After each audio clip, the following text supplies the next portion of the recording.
মাখিয়ে সর্ষের তেলে মাছ ভেজে তুলে নিয়েছি।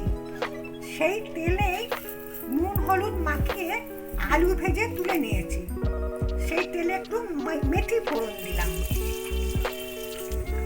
মেথিটা ভাজা হয়ে গেছে, এবার সেইটা আমি তুলে নেব তেল থেকে। মেথিটা ভাজা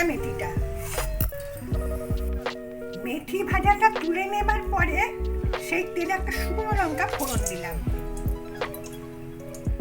কয়েক টুকরো কাঁচা আম দিলাম।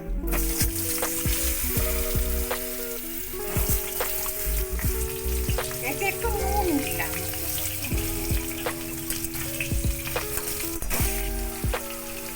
আমটা ভাজা হয়ে গেছে, এর মধ্যে আমি একটু ফুটন্ত জল দিলাম, একটু হলুদ দিলাম।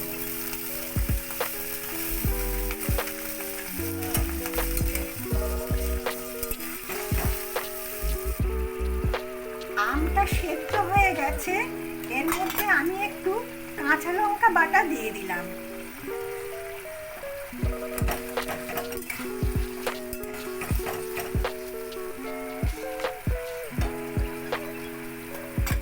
ভাজা আলুগুলো দিয়ে দিলাম, নুন হলুদ দিয়ে মাখানো ভাজা আলুগুলো দিয়ে দিলাম।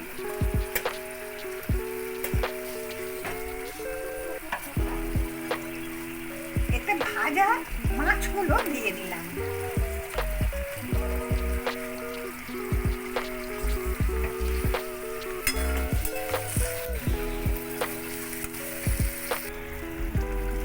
মশলা ধোয়া জলটা দিয়ে দিলাম। আম আলু সব সেদ্ধ হয়ে গেছে, এর মধ্যে আমি একটু শুকনো খোলায় ভেজে রাখা কালো সর্ষে কুড়িয়ে নিয়েছি, সেইটা এর মধ্যে একটু দিয়ে দিলাম।